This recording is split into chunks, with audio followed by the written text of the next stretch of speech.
Pamilya ko, naka 2 doses na. Libre lang ito. Pumunta sa inyong health center o tumawag sa DOH 1555 hotline. Res bakuna na. Kung bakunado lahat, protektado lahat.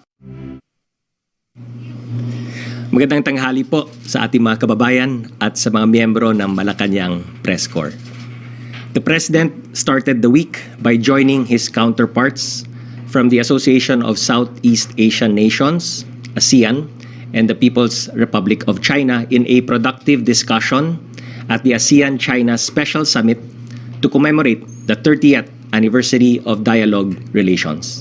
Here are some of the highlights. Number 1, the President acknowledged China's timely assistance to ASEAN's COVID-19 pandemic response efforts, highlighting that China is the first dialogue partner that ASEAN engaged when COVID-19 broke out, and among the first to provide vaccines when these were scarce. Number 2, the President welcomed China's ratification of the Regional Comprehensive Economic Partnership Agreement, underscoring that enhanced multilateralism and connectivity will be the drivers of inclusive and comprehensive recovery. Number 3, the President reiterated the call for urgent climate action by supporting the work of the ASEAN Center for Biodiversity hosted by the Philippines. And number 4, the President raised the South China Sea issue, expressed grave concern in the recent event in the Ayungin Shoal, and called for self-restraint. He likewise told China to remain committed to the conclusion of an effective and substantive code of conduct in the South China Sea. Kaugnay sa issue ng Ayungin Shoal, dumating na ang resupply boats sa Ayungin Shoal at nakarating na sa BRP Sierra Madre ngayong tanghali.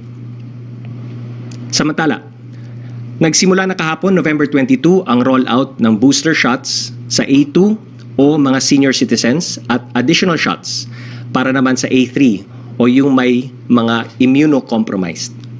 Kasama sa A3 o mga immunocompromised ay ang may roong immunodeficiency state, may HIV virus, active cancer or malignancy, transplant recipients at mga pasyenteng nasa immunosuppressives. Paalala lamang po, hindi pa po nire-rekomenda ang additional or booster doses sa general population. Mamaya ay makakasama natin si FDA Director General Eric Domingo para ipaliwanag sa atin ang mga detalye nitong panuntunan. Sa usaping bakuna, dumating kaninang umaga, November 23, ang 682,360 doses ng Moderna vaccine na binili ng pamahalaan.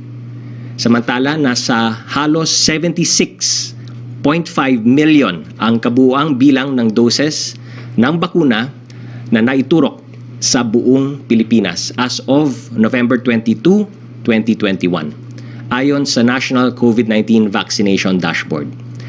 Sa bilang na ito, nasa 43.88% or almost 33.8 million na ang fully vaccinated. Habang sa Metro Manila ay higit 100% or 10.3 million na ang nakatanggap ng first dose, samantalang 94.04% o mahigit 9.1 million na ang fully vaccinated. Sa COVID-19 update naman po, nasa 984 ang mga bagong kaso ayon sa datos ng DOH na may petsang November 22, 2021. Ang kabuuang bilang ng mga aktibong kaso sa kauna-unahang pagkakataon ngayong 2021 ay mas mababa na sa 20,000. Ito na ang pinakamababa since June 18, 2020. Ang 2.8% positivity rate naman ang pangalawang pinakamababa mula nang naging available ang testing data noong April 2020. Kung matatandaan po natin, March 2020 ang kauna-unahang kaso ng local transmission ng COVID-19 sa bansa. Nasa 97.6% naman ang porsyento ng gumaling. Ibig sabihin, nasa mahigit 2.7 million ang gumaling, habang nasa 1.67% ang ating fatality rate. Malungkot naming binabalita sa inyo na kahapon ay nagtala tayo ng 218 sa bilang ng mga binawian ng buhay dahil sa COVID-19. Suma total ay mayroon na tayong 47,288 COVID deaths. Below 40% pa rin ang ating hospital care utilization rate. Sa buong Pilipinas, nasa 32% ang ICU bed utilization, 31% naman ang sa Metro Manila. 27% naman ang utilized isolation beds sa buong Pilipinas. Sa Metro Manila, ito ay nasa 24%.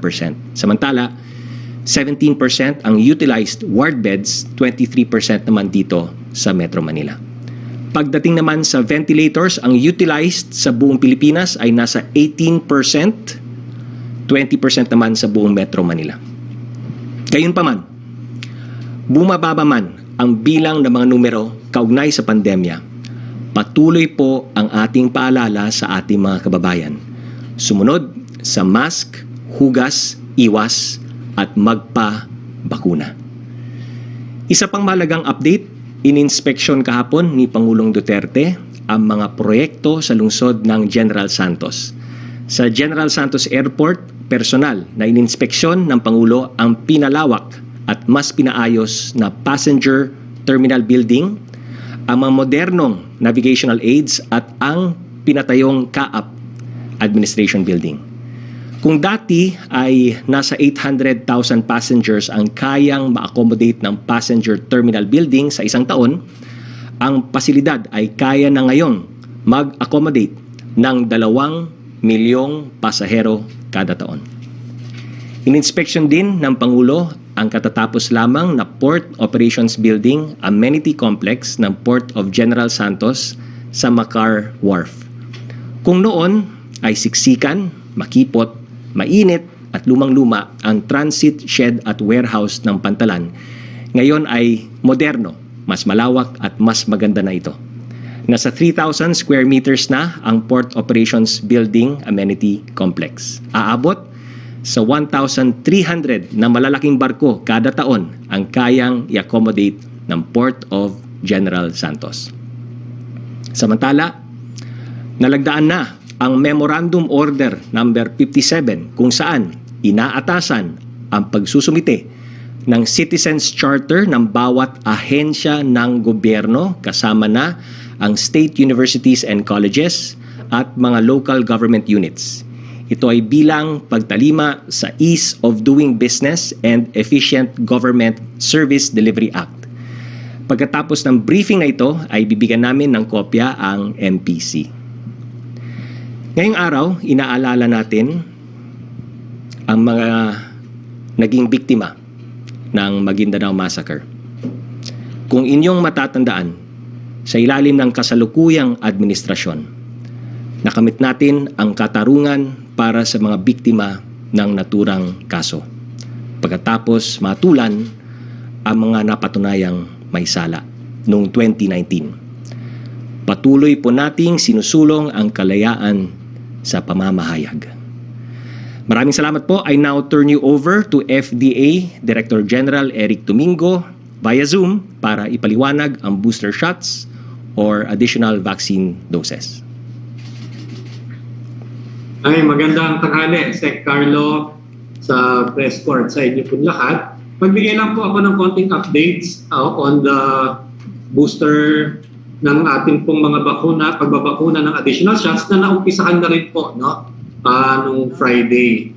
And just to give you an idea kung ano po ba itong mga tinatawag na booster shots, gusto ko lang po munang paalala ulit na as of now, lahat po ng bakuna ginagamit sa Pilipinas are still under emergency use authorization. Wala pa pong nag-a-apply sa atin ng full approval. Ang siguro mauuna yung pong Pfizer na nag-apply na sa Amerika, pero dito sa atin ay hinahanda pa rin daw nila yung kanilang application, hindi lang sa Pilipinas kundi sa ibang bansa. And we have other vaccines that are being used under EUA. Ang pinakawali pong nabigyan namin ng EUA ay yung Covovax. Ito po yung counterpart na Novavax naman sa Amerika. sa India, sa Serum Institute of India, Covovax po ang kanyang pangalan. Ngayon, pag naglabas po kami ng emergency use authorization, very, very specific po lahat yun, kung saan siyang factory ginawa, kung ano yung good manufacturing practice certification ng company na yon, kung anong edad siya ginagamit, at saka kung ano ang interval ng doses at kung ilang doses. So every time magkakaroon ng pagbabago, halimbawa sa age group, halimbawa sa pagdadagdag ng bakuna ng pangatlo, kailangan pong mag-apply sa FDA ng variation doon sa kanilang emergency use authorization. At kailangan magsasubmit sila, of course, ng scientific evidence to support that amendment. In the case of additional doses or booster vaccine doses, ang nag-apply po for variation ay ang Pfizer na nag-apply ng variation para magdagdag ng pangatlong dose doon sa kanilang bakuna mismo. Yung AstraZeneca, nag-apply din po yan ng additional third dose para po doon sa kanilang bakuna rin, kaya po homologous ang tawag natin dyan dahil pareho. Ang Sinovac, nag-apply din po siya ng third dose, same vaccine, at ganoon din po ang Sputnik. Pero ang Sputnik po, nag-apply siya ng amendment both as a homologous booster, na ibig sabihin mga 3 dose, at as a heterologous booster, ibig sabihin, in-apply po niya ang kanilang bakuna, yung Sputnik Light, bilang booster sa mga tao na nabigyan ng ibang bakuna na brand na nauna. At the same time, ang Department of Health at ang Health Technology Assessment Council, binigyan sila ng rekomendasyon at in-apply din po yon ng amendment ng Department of Health sa FDA. Yung mga iba-iba naman po heterologous vaccine combinations. So, ang na-approve po after po ito pag-aralan ng ating mga vaccine experts, in-approve natin ang paggamit ng Pfizer bilang homologous na booster, ang AstraZeneca bilang homologous booster din sa mga nakatanggap na ng Astra dati, at ganoon din po ang Sinovac bilang homologous booster sa mga taong nakatanggap na ng 2 Sinovac.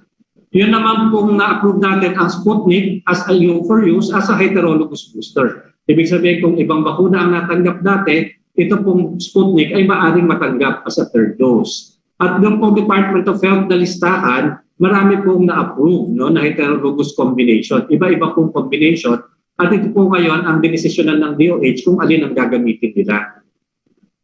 Ngayon hindi pa po natin pinapayagan ang paggamit ng booster vaccine sa lahat po ng mamamayan. Unang-una, ang emergency use authorization kailangan magpakita na benefit outweighs the risk. So kung sino po yung mga taong pinakamakalaki ang benepisyo na makukuha dun sa additional dose, yun ang ating uunahin. Kasi syempre po, bawat bakuna, meron naman po talagang possible ng side effects. Kaya kung mababa lang naman po ang risk right now na magkaroon ng sakit, hindi po masyadong malaki yung possible benefit. At syempre po, pinaka-importante pa rin, mabakunahan muna yung mga hindi pa nababakunahan or hindi pa kompleto ang kanilang bakuna. Pero at the same time, alam po natin na lumagpas na ng 6 na buwan yung vaccine ng iba natin mga kababayan, lalo na yung unang nabakunahan, katulad po ng mga healthcare professionals. So ito po ngayon, yung population groups na at this time ay allowed na nating bigyan po ng additional shot. Number 1, yung pong healthcare professionals, yung pong mga nagtatrabaho sa mga ospital, 18 years and above, who have frequent exposure to COVID-19. Sila po kailangan natin bakunahan kasi sila po yung laging exposed araw-araw, gumagamot po sila ng may COVID. Pangalawa, ito po ang tamang panahon dahil talagang sila mga 6, 7, 8 months na ang kanilang completion ng kanilang dose. At habang kaunti ang cases natin ng COVID na inaalagaan, ngayon natin sila gustong bigyan ng bakuna. Kasi in case magkaroon man po ng mga surge uli sa darating na taon, halimbawa, or the next few years, gusto natin siyempre yung health workforce natin malakas yan. Hindi dapat sila nagkakasakit. Kasi po, since nagbakunahan tayo, mga health workers natin, wala naman pong namamatay na sa COVID. Kung nagkakaroon man sila mild or moderate na sakit, kaya lang po, kung merong magkakasakit sa kanila, sila inaano natin, tinatago natin sila, ina-isolate natin for 14 days, hindi sila nakakapagtrabaho at nababawasan ng workforce. So yan po ang una natin kailangang bakunahan ng booster. Pangalawa, yun pong mga senior citizen o yung mga tao na merong immunocompromised. Kasi yung pong ibang matatanda na at yung immunocompromised, after makatanggap po sila ng kanilang second dose, baka hindi po kasing taas yung immune reaction na nagkakaroon sa katawan nila compared for example sa 30 years old o 40 years old na malusog. So kailangan po nilang madagdagan ng dose para tumaas yung kanilang immune reaction at yung immune system nila ay lalong sumigla. At ang isa pa po natin kasing nakikita, alam naman po natin nire-report ng FDA na may breakthrough infections. Ang breakthrough infections po, 90% yan sa less than 60 years old. 10% lang po ang senior citizen na may breakthrough infections kasi nasa bahay naman sila. Pero halos lahat po ng namamatay na breakthrough infections ay senior citizen. Kaya sila po talaga yung kailangan natin dahil at risk sila of getting severe COVID and dying from COVID more than anybody else. And then pangatlo na pinapayagan na po natin, yung kung 18 to 60 years old, pero may comorbidities na nape-predispose po sila na kung magka-COVID sila ay maging severe at saka mamatay from COVID. So ito po muna ngayon at this time, no? And it is given 6 months after completion of the second dose. Pero lang po kung ang natanggap ay Janssen na single dose or yung Sputnik Light, maaari na pong bigyan ng additional dose ito ng 3 months after ng kanila pong pagbabakuna. So gusto lang po namin paalala ulit ng FDA na sa ating pong pag-monitor, nakikita po natin that the benefits of vaccination outweigh the risks. Talagang mas marami po tayong naisasalba kesa po doon sa mga adverse events na inire-report sa atin that are very rare and happen in less than 1% of the population. And vaccines are an effective and critical tool to control the pandemic. Yung pong ating booster, sinasabi nga natin, should be considered when a significant portion of eligible individuals have been vaccinated. So kapag po mas marami na ang nababakunahan, siguro po maaari na rin tayong mag-start doon sa general public. Ano? Pero depende pa po sa pag-aaral natin at sa informasyon kung makikita na talaga the benefit outweighs the risk. And since marami pa po tayong nakukuha na informasyon araw-araw, hindi lang po dito sa Pilipinas sa experience natin, kundi sa mga pag-aaral at saka sa experience sa ibang bansa, nalalaman po natin that the recommendation may change as more data becomes available. Araw-araw po may bagong mga scientific evidence that we take into consideration para po mabago ang ating mga rekomendasyon.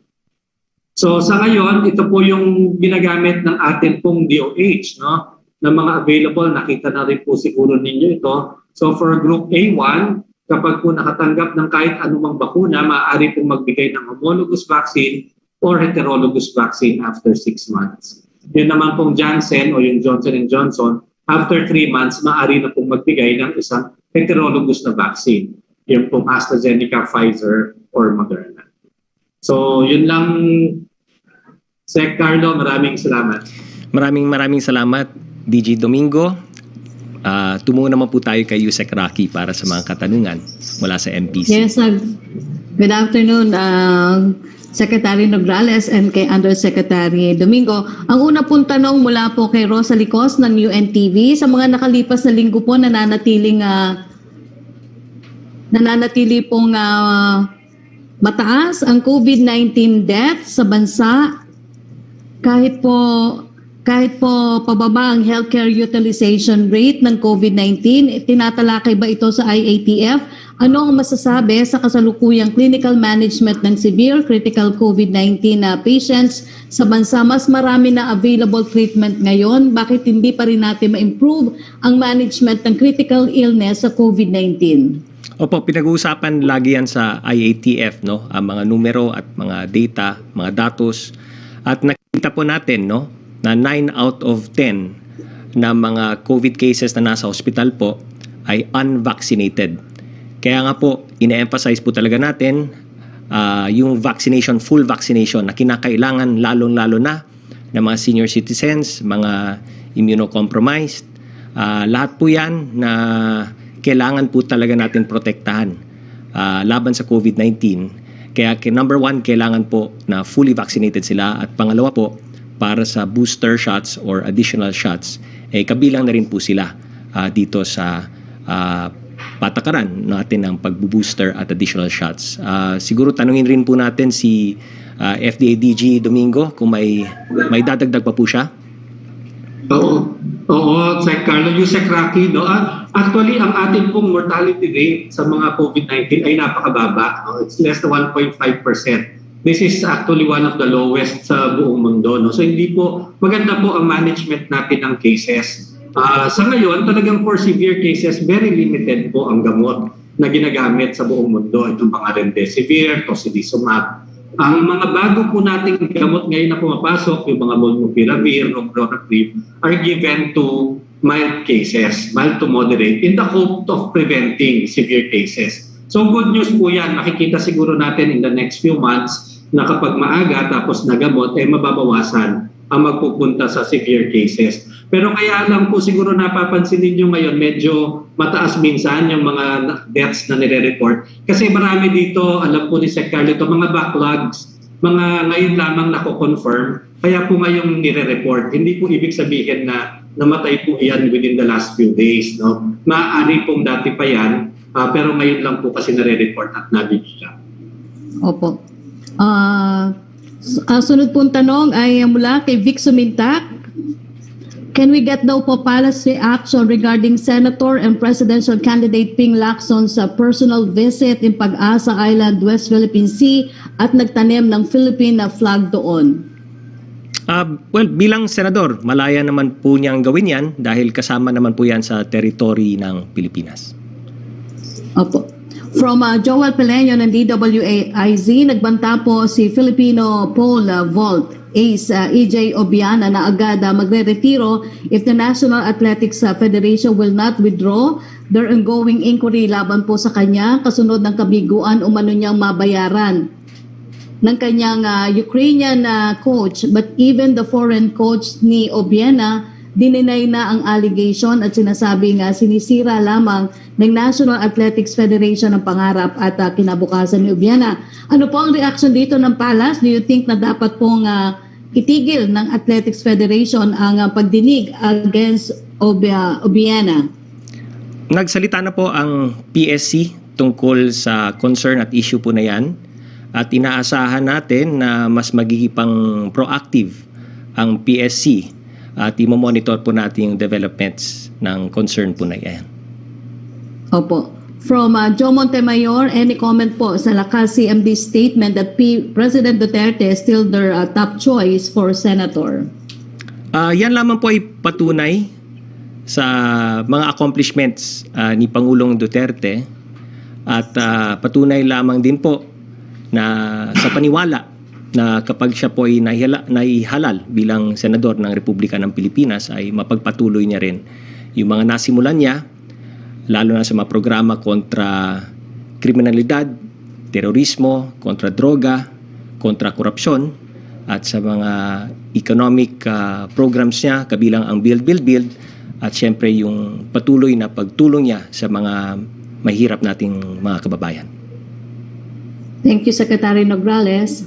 Maraming salamat, Yusek Rocky. Tumungo naman po tayo kay Mela Lesmoras ng PTV4. Hi, good afternoon, Secretary Nograles, kay Yusek Domingue at kay Yusek Rocky. Secretary Nograles, unahin ko lang po, may talk to the people po ba si Pangulong Duterte mamaya at kailan kaya ito kung sakali at ano pa po yung mga schedule niya na dapat abangan ng publiko? Opo, tonight, based sa indicative schedule ay meron po siyang talk to the people.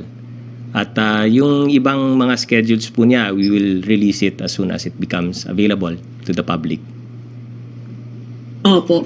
And Secretary Nograles, tungkol lang po sa National Vaccination Days, just for the record, holiday, idideklara na po ba officially holiday ito? Or ito po yung magiging special working days itong 29 at December 1? At paano po ba yung magiging participation ni Pangulong Duterte dito? Mag-iikot po ba siya sa mga vaccination sites o kaya naman would he set as an example by taking booster shot publicly? Yung issuance po tungkol dito, abangan na lang po natin. But at the soonest possible time, pag in-issue na po yung from Malacanang, i-announce po natin agad, no? With regards sa participation ng iba't ibang mga miyembro ng gabinete, meron pong mga invitations na binigay sa selected cabinet members para dun sa kick-off na gaganapin sa November 29. At yung iba pang mga dates ay meron pong in charge dyan. Tungkol naman din po dun sa kay Pangulo, kung yung tanong mo kung mag-booster ba or additional shot siya, ay Opo, and kung mag-iikot po siya rin. yung pag-ikot niya, abangan na lang po natin kung ano yung magiging ang lalabas no dun sa kanyang schedule at appointments office, at yung kung tatanggap ba siya sa isa sa publiko ba ang additional or booster shots, ay that's actually between the president and his personal physician. So abangan na lang po natin kung ano maging advice ng kanyang personal physician. Opo. Secretary Nograles, just a quick follow-up. Sa isang panayam po kasi ni Secretary Galvez, nabanggit niya na magiging special working days yung 29 and 1. So, as of now, habang wala pa yung order mula kay Pangulong Duterte, tama po, abangan pa rin natin kung ano yung mangyayari. Yan po yung recommendation, at kanya nga po yan ay nire-recommenda ay para naman po yung mga kailangan magpabakuna ay meron po silang, kumbaga, mabibigyan sila ng pahintulot at permiso ng kanilang mga employer na magpabakuna on those days. Kaya ang naisip is special working holidays. Yung hindi naman kailangan magpabakuna dahil tapos na at hindi naman kasama dun sa kailangan magpabakuna ay makapagtrabaho para naman umandar ang ating ekonomiya. Alam niyo naman na napaka-importante po ng fourth quarter para sa ating economic growth. So yun po yung naging recommendation. Abangan na lang po natin ano yung ilalabas na issuance mula sa Malacanang. Opo, at panghuli na lamang po, Secretary Nograles, kasi kahapon nga ay PRRD slams China's acts in ayungin, at sinabi ito ni Pangulong Duterte mismo sa harap ni Chinese President Xi Jinping. May impormasyon po ba tayo kung ano yung naging reaksyon ni President Xi, at nagkaroon po ba siya ng message of assurance or apology sa harap din ng naging ASEAN-China Special Summit? I-refer na lang po siguro natin sa DFA kung meron bang naging reaksyon. But to my knowledge, hindi pa po nakarating sa amin ang any information tungkol dyan. Okay. Maraming salamat po, Secretary Galvez, at kay Yusek Domingo, Yusek Rock. Salamat, Mela. Salamat din kay Secretary Galvez. Yusek Rocky. Secretary Nograles, ang tanong po mula kay Joe Montemayor ay nasagot niyo na po yung tungkol sa posibleng booster shot ni Presidente at Conong Brand. Yung tanong po ni Tuesday New, pareho sila ng tanong ni Evelyn Quiroz ng Filipino Mirror, ay nasagot niyo na rin, requesting po ng EO para po sa special working holidays sa November 29 to December 1st. Tanong po ni Neil Jerome Morales ng Reuters, Maria Reza's lawyers, including Amal Clooney, in a news conference today urged the government to drop state cases against Reza to show the world that it respects human right as the world will be watching the Nobel Peace Prize ceremony. The government has a few months to go, and it can still show the world that the Philippines is a big beacon of democracy and liberty. May we ask for the presidential palace comment on this? Yung kaso po ay nasa korte na. At syempre, the judiciary is a co-equal branch ng executive. At nirerespeto po natin yung judiciary and our courts. At nirerespeto po natin sila, at tayo po ay malaki ang ating confidence level, syempre, at paniwala sa ating courts of law that they will do the proper thing. So, the judiciary being a co-equal branch of government, ay nirerespeto po natin sila as a co-equal branch of government. So, nasa korte na po yan. Thank you, Secretary Nograles. Let's go to Tricia Terada ng CNN. Hi, good afternoon, Sir Karlo, and to DG Eric and to Sir Crafty. Sir, first question, because there's a blast of spam job offers via text message, and many tend to attribute it or to blame it doon po sa possible leak sa contact tracing data, kasi marami nagsasabi na nangyari lang itong pagsisimula ng text blast after mag-fill in ng mga contact tracing data. May directive po ba yung Palasyo sa National Privacy Commission about this? And is this a cause of concern for the IATF? Yung NTC is already investigating the matter. And of course, it is also within the purview and mandate ng National Privacy Commission to also investigate the matter. So, But try natin yung is this a kanilang... positive concern for the IATF na possible na leak siya, sir, Oo, from... syempre, pag privacy issue yan, it's always a cause of concern. Not only for the IATF, but for government and for the public, syempre. Kaya, nandyan po yung NTC and National Privacy. They have their mandate. They know what they must do. And we will continue to monitor them in the performance of their mandates. All right, thank you very much, Sec Carlo. Sir, just one question for DG Eric, please, if you may. Yeah, hi Tricia. Hi, good afternoon, DG Eric. Sir, follow up lang po doon sa pediatric vaccination. Your assessment, I think it's parang ilang weeks na rin po siyang nag-roll out. And kailan po kaya possible masimulan yung pediatric vaccination to younger ages, like ages 4 to 11, kagaya po yung ginagawa sa US? Yeah, the last data I saw, mga 2 weeks ago, we've already had about 500,000 pediatric vaccinations, both with Pfizer mostly and then some Moderna. And the adverse event monitoring is very, very low, no, less than 1%. And mga mild lang naman, no. I think the most severe was allergies. And yung merong parang pasyente, isa na bata na nag-hyperventilate. No? So far, so good, and we're still continuing with that. But like you said, it's only until 12 years old pataas. The 5 to 12-year-old vaccines, I think by Pfizer, we hope that they will be sending in their application for an EUA very soon.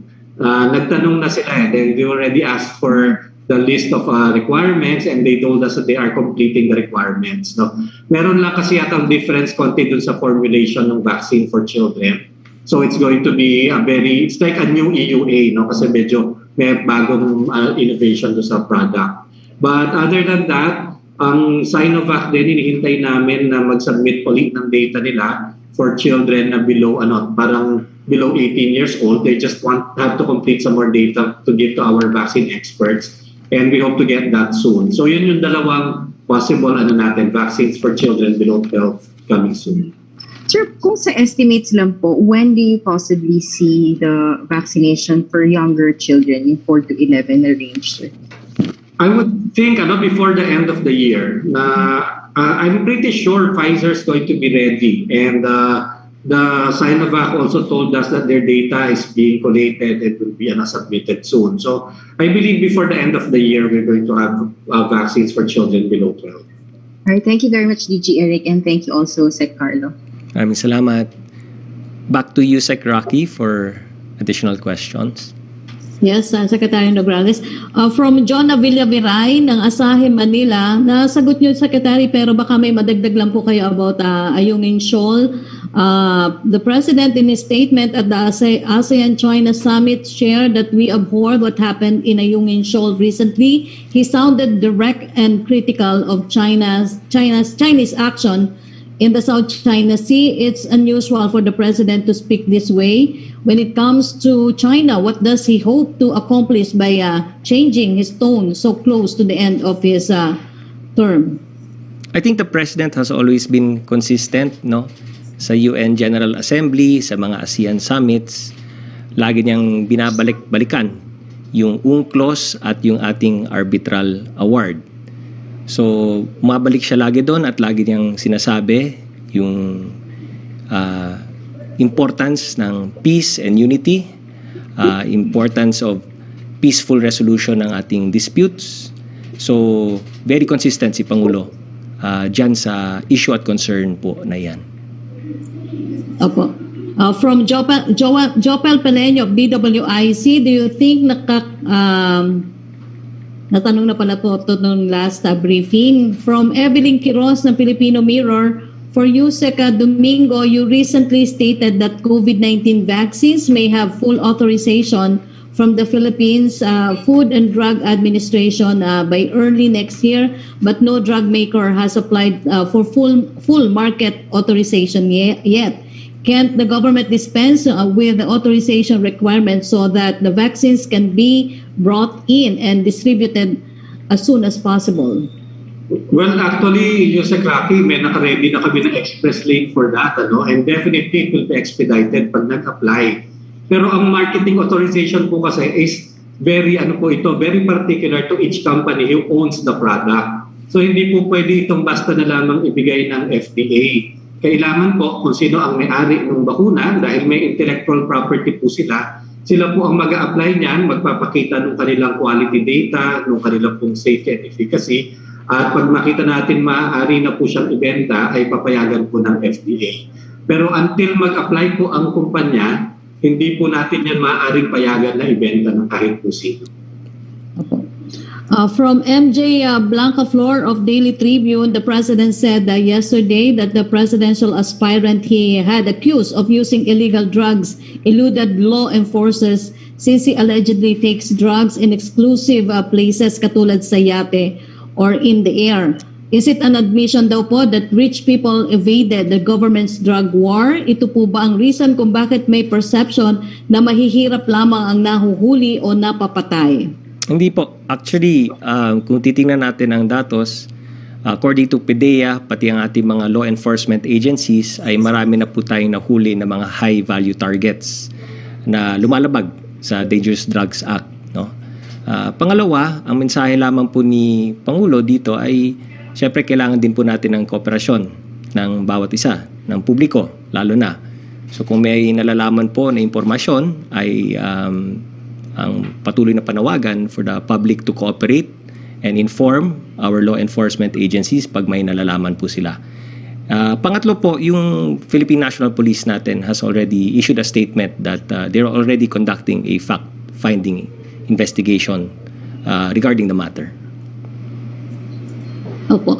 Ang second question po niya, after the president called the presidential aspirant Bongbong Marcos lazy and spoiled, Mayor Sara asked her supporters in Tagum City to protect her running mate from criticism. Does it show a widening rift between the president and his eldest daughter?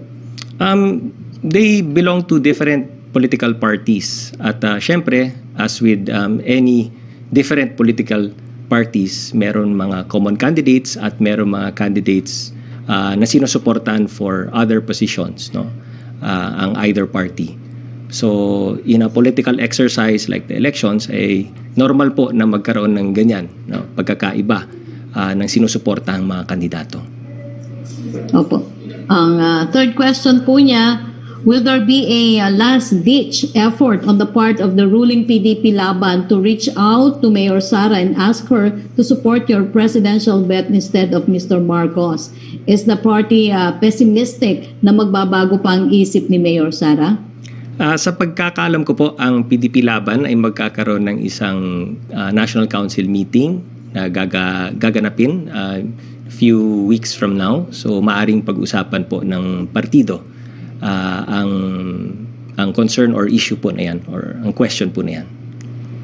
Opo.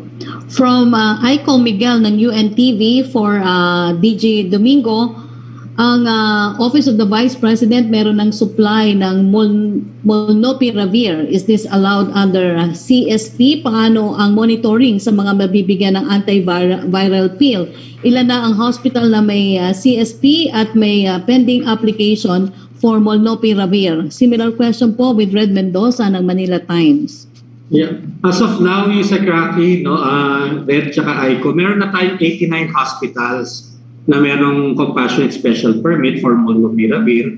And I believe there are 3 importers that are supplying the hospitals na mga licensee galing sa mga suppliers na manufacturers na licensee ng MSD, no? Yung nabasa ko naman yung sa news kanina, yung sa OVP, I think they are partnering with the hospitals, itong Qualimed. Itong Qualimed Hospital, meron naman sila, kasama sila sa listahan ng mga hospital na may compassionate special permit. So they just have to follow yung ating regulations na of course, kailangan ililista nila yung mga pasyente na pagbibigyan nila at i-report nila sa FDA yung utilization and outcome ng mga pasyenteng nabigyan ng gamot na ito. Opo. From ang follow-up po ni Red Mendoza ng Manila Times para kay DJ Domingo, legal ba ito and allow ba ito under the terms of the CSP? Hindi ba maaaring ikapahamak ng mga patient na ang mga doktor ay magbibigay lang ng prescription and i-dispense ang molnupiravir nang walang monitoring? Kailangan po sumunod sila sa katulad sinabi ko rin. Hindi naman siguro sa Office of the Vice President sila magbibigay ng gamot dahil bawal yon. So dapat po doon sa ospital na may compassionate special permit, maaaring i-refer ang pasyente doon at yung mga doctors doon ang magbibigay ng gamot. With full understanding syempre ng pasyente na ang gamot na ito ay hindi pa rehistrado sa FDA kundi binibigay lamang under a special permit and that it is still an investigational drug at hindi pa po fully hindi pa fully registered. Pagkatapos po noon, kailangan nire-report ng ospital at ng doktor sa amin kung kanino binigay at saka kung ano po ang naging outcome, kung gumaling ba o hindi, halimbawa ang mga pasyente dito. Thank you po. Secretary Nograles from Jerome Aning ng PDI, is the President's information on the presidential candidate who is taking cocaine current or past information? Yesterday daw po in Jensen, the President said the candidate was using cocaine. In his second speech in Mindoro last Friday, he said he knew about it when he was mayor. If the President's information is current, should the President just ask the police to conduct a tokhang visit on the candidate and urge him to undergo drug rehabilitation? Gaya ng nabanggit ko kanina, it is now undergoing fact-finding investigation ng Philippine National Police in coordination with the PDEA. Opo. Second question po niya, last week in your briefing, you said the President's information on the candidate who is taking cocaine may have come from intel reports. However, in 2 of his 3 previous speeches, the President kept saying, itanong nyo sa mga mayayaman. Does the President have direct knowledge about this candidate taking cocaine? Because if he does, can he just order the police to file a case? Opo, kasama naman po yan sa fact-finding na investigation na ginagawa ng PNP at with the support ng PDEA. At tandaan po natin na marami sa mga naging successful na operations ng PDEA at ng ating law enforcement agencies ay dahil po sa kooperasyon din po ng publiko, mga informants, those citizens who cooperate and who provide information, necessary information to our PDEA agents and our Philippine National Police. So nandun pa rin yung ating panawagan sa publiko, at ang PDEA has always emphasized na meron silang hotline, even through social media, kung saan pwede makipag-ugnayan ang publiko kung may nalalaman silang any information about anyone who are violating the dangerous drugs law. So walang pinipili yan at lahat naman po ng information na pwedeng i-provide ng public is welcome to our law enforcement agencies. Opo, ang third question po niya, yesterday daw po in Jensen, the President said rich people snort cocaine habang sila ay nasa kanilang mga yate. How can this loophole in the war on drugs be addressed by the government? What if yung yate po ay nasa international waters? Can a person be charged and prosecuted criminally if he takes illegal drugs on a yacht and that a yacht is on international waters or high seas? Ang law enforcement agencies natin, pati ang DOJ, know how to handle cases like this, So sa pagkakaalam ko bilang abogado, pag registered sa Pilipinas, at nasa international seas, ang vessel ay yung laws of the Philippines will apply. Pag foreign vessel naman sa international seas, yung jurisdiction ng Philippines wala doon. Pero pag registered sa Pilipinas at nasa international seas, nasa jurisdiction po ng Philippines. So alam na po ng ating mga law enforcement agencies and DOJ what particular international laws, plus we can also always get the help and cooperation also of our partners in the international community, in terms of enforcing enforcing our anti-drugs law. From Jopel Peleño of DWIC, sumalang na po sa voluntary drug test sa Philippine Drug Enforcement Agency o PDEA sina Presidential Aspirant Senator Lacson and Vice Presidential Senator Soto para po magsilbing halimbawa daw po sa iba pang kandidato for this coming 2022 elections. Kapwa negatibo ang resulta ng kanilang drug test. Do you think na dapat na rin po sumunod dito ang lahat ng presidential at vice presidential candidates upang mapatunayan na walang katotohanan na naging pahayag ni Pangulong Duterte na may presidential aspirant na gumagamit ng cocaine. Similar question po ni Vic Sumintak ng Net25 at ni Kylie Atienza ng Business World. Opo, again, that's voluntary. Even if hindi siya kasama sa mga requirements for candidates, whether presidential, vice presidential, senator, or kung anumang posisyon, it's purely voluntary at nasa kanila po yun. Kung magpa-voluntary drug test sila para isa publiko na sila ay drug-free, then it's entirely up to these candidates po. Opo. From Ace Romero ng Philippine Star, reaction po ng the camp of former Senator Marcos issued a statement stating that he tested negative for cocaine use. Opo. Yes. Statement daw po. Like I said, it's voluntary for any presidential candidate, vice presidential candidate, senatorial candidate, or any candidate for that matter to undergo voluntary drug test at isa publiko po.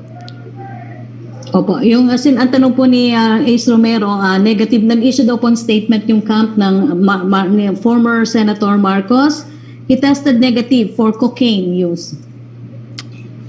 Yes, sorry, Yusek Raki, that's a statement and they're asking for reaction po. Opo, like I said, it's purely voluntary. It's up to the candidate. If he wants to take a drug test and release it to the public, then voluntary po yan.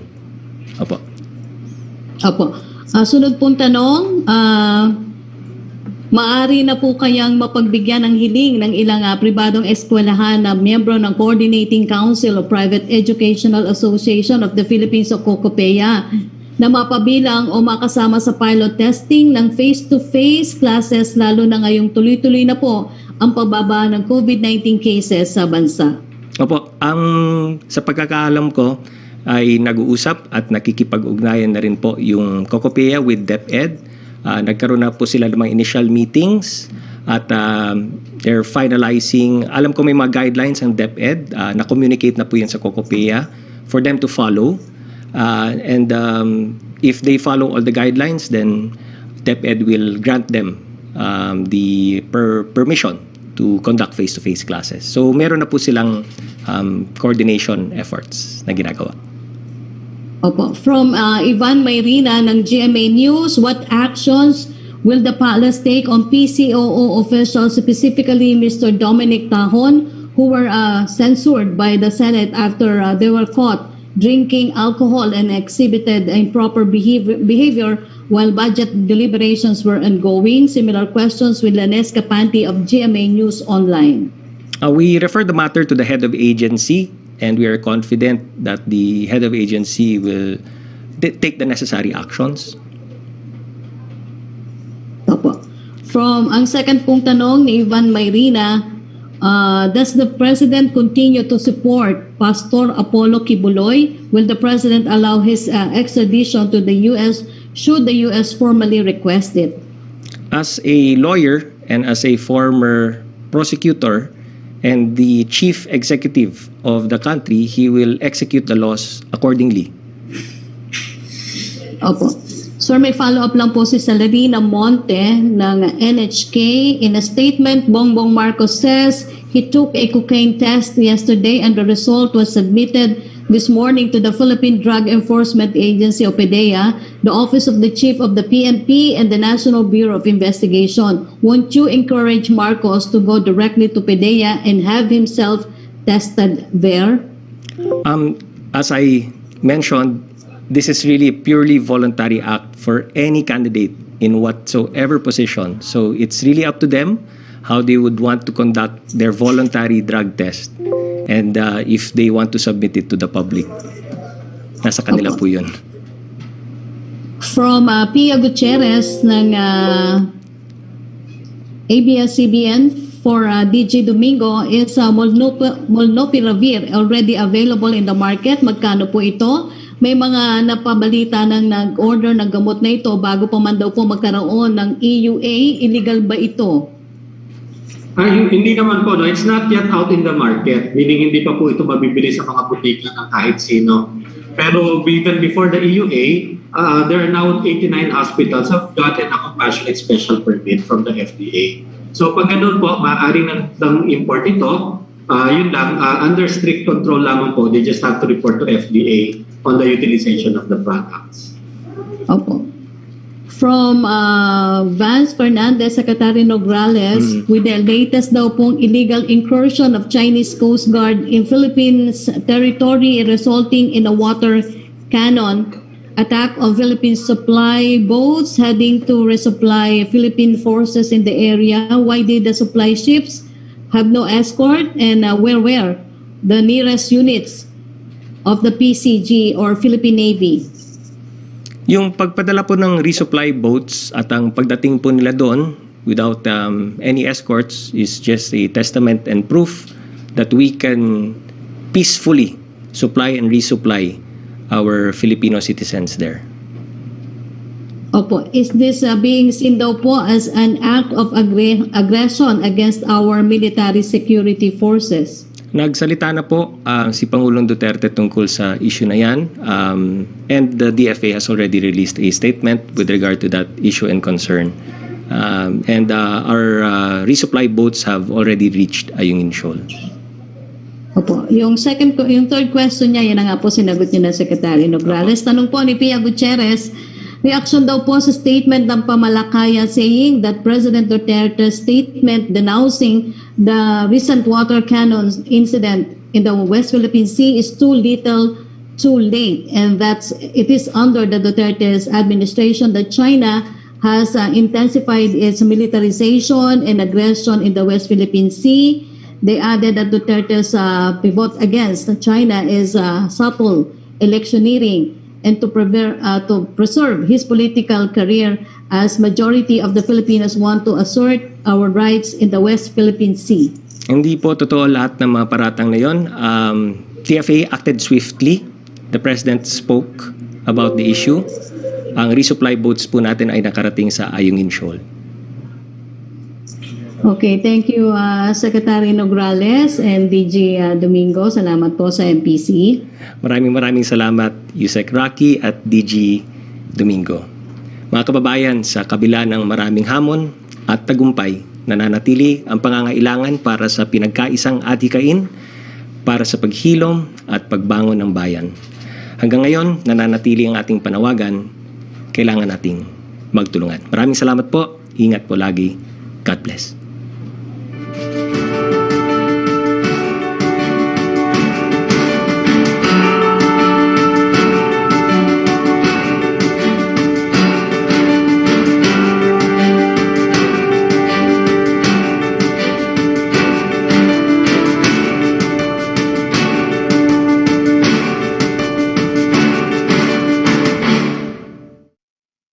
Thank you.